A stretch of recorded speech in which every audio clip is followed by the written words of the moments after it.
So we need to prepare the data display in our area of interest. And some of you should be thinking, well, what on earth do I mean by that?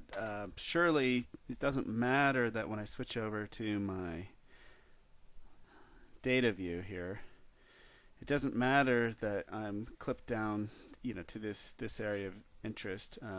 Notice I can't zoom anymore. It's because I changed this data frame to have those fixed extent properties.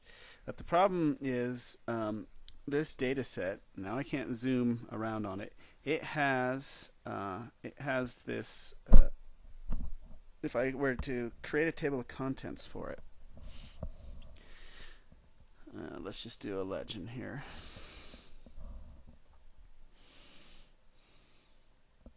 And let's take everything off except for our geologic units, okay?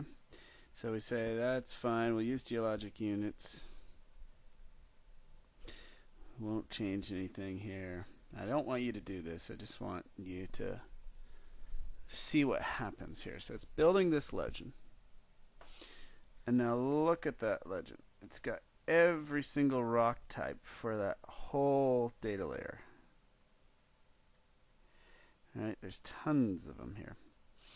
And so how do I just get it to filter down to those rock types that are just in the view? Another way of explaining this, if I go into my attribute table, and these are all the units, the possible units that I have, and I do a select by attributes, and I'm just going to just show you how many there are. So unit name, and if I hit get unique values, this is the list, right? It's got all these different rock types. So there's a ton of them here. So I could select by location, and I'll select features from geologic units, and I'll make them just within that map limits layer, and I hit apply. And so now if I go back to that attribute table, and again, you don't have to be doing any of this. Now it's only selected 275 out of 5431, and it's going to be a lot smaller list. Okay, so that's kind of part of the problem here. Is I want to create a legend, but how do I filter it down to just these rock types? So what we're going to do is a spatial clip to accommodate that.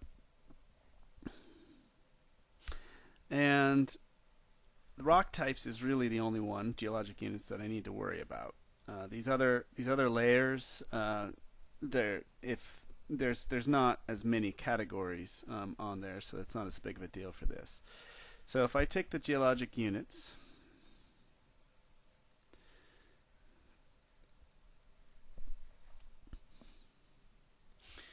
and I'm going to bring up my toolbox.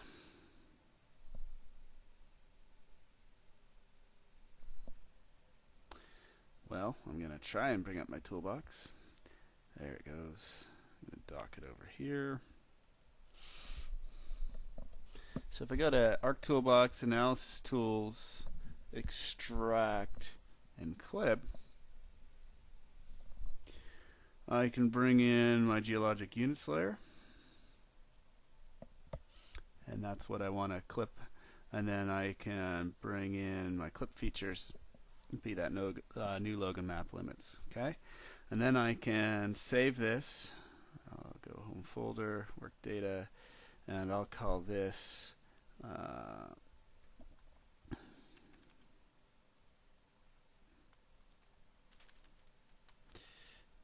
geologic units Logan. Save. Just make sure that it's saved as a shapefile, and that's okay. So I go ahead and hit OK, and we'll see this geoprocessing hopefully in the background. I can bring up my results window, see what it's trying to do.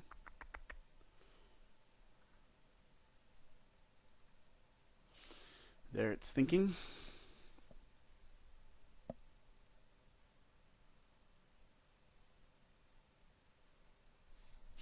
pause this while it's processing. Okay, this came on back. I'm going to clear the selection off of our geologic units, which is underneath.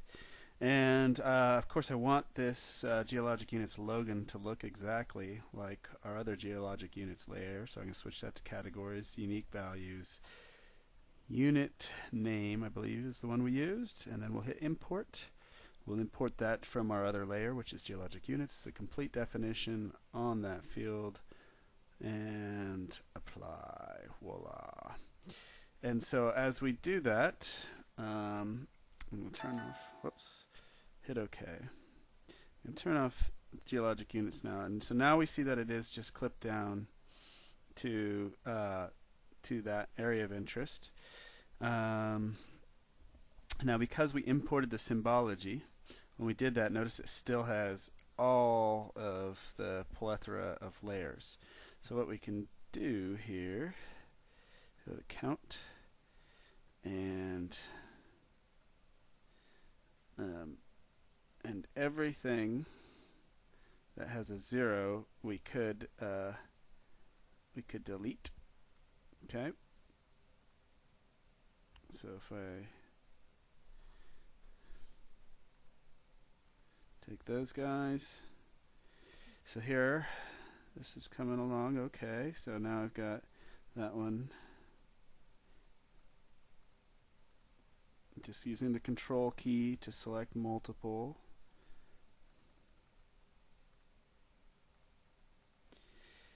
And so what this is going to do is shorten this list dramatically. Look, we're losing tons of these tertiary units. There's a few still in there. Let's remove that. Okay. Look how many of these are still.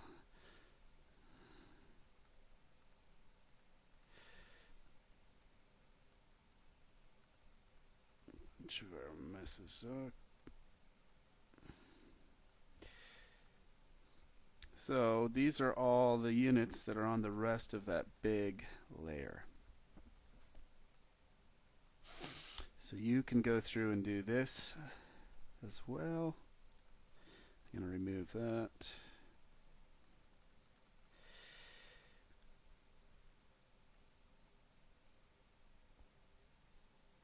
Oops, okay, so here we go.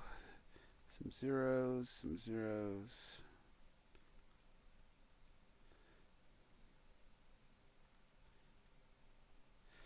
Lots of these. So I'm going to just go through and you can do the same, and I'm going to pause this while I select the rest of these because it's sort of tedious. Okay, so I went ahead and I selected all the zeros and left anything with a count, which meant that it had something in it. So I hit remove, and now I've got a much shorter list. Now the key thing about this list is it is ordered. So that's really, really important. It's ordered in terms of age. So notice the quaternary deposits are first. So if I hit apply, now this guy, oops, hit OK. Now this guy is a much shorter list that I can deal with. Okay, so that is our big reason for doing this all this sort of clipping here. So if I go back out to this page, and I thought we had, we did. Okay, so if I turn on the other geologic unit maps, we will see this huge long legend. Right, there it is. If I wanted to make it so that we could see this, I'll double click on this, and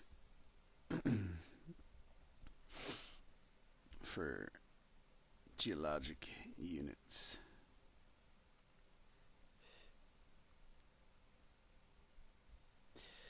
So if we turn off this guy, then the long list underneath will go away.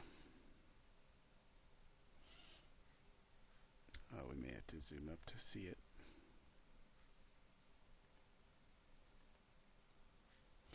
Oh, where did it go? Let's see here. We can zoom out a ways and actually find that. Huh. Not seeing it. oh well, we'll insert a new one. Insert a new one just with the geologic units.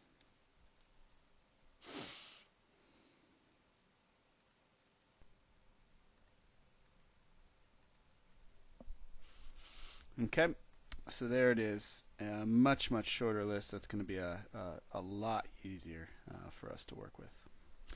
All right.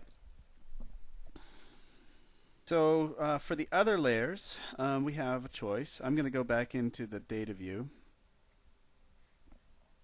And I'm going to hide that guy.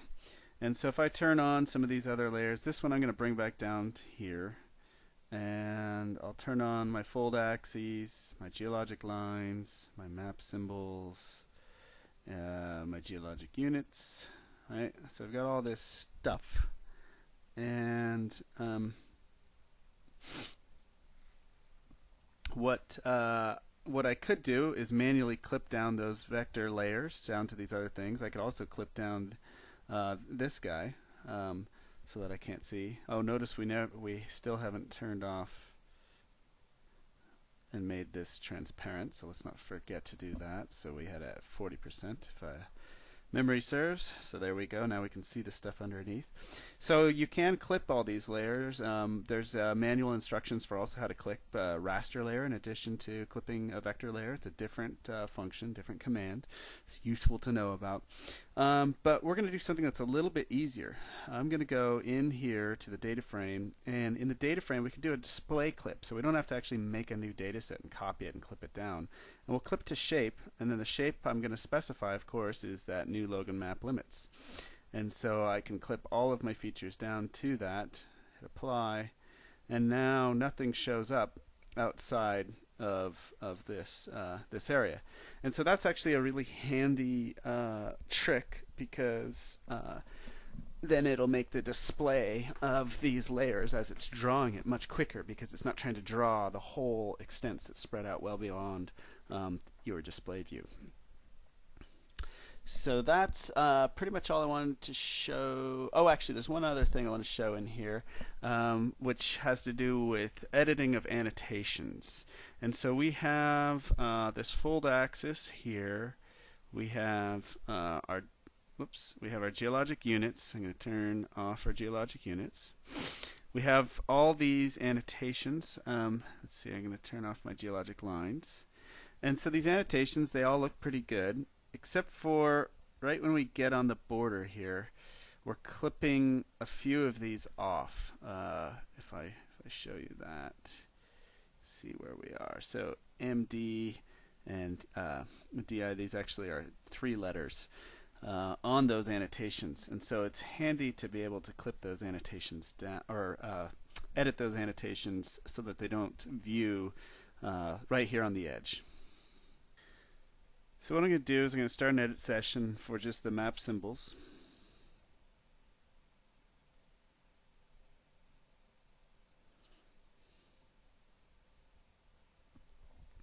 Eventually. Okay. And now I'm editors. This is active, so I'm going to use this edit tool. And I'm going to click over here on that that particular annotation. And so what I'm going to do, I'm going to switch off this, so I'm only selecting these guys. I highlight those, and I'm just simply going to delete them with the delete key. So those are right on the edge, and so I don't want to have those screwed up. This right here is a label. I'm going to say that it's not that important and get rid of that. And so there may be a few other miscellaneous labels here right along the bottom. They're just falling off the page. And looks like we're in pretty good shape for most of what's up along the top here. So we'll just go ahead and leave that. So that just allowed us to sort of clean up a few things. Yeah, so that's all I want to show you with that. So let's just stop editing, save our edits.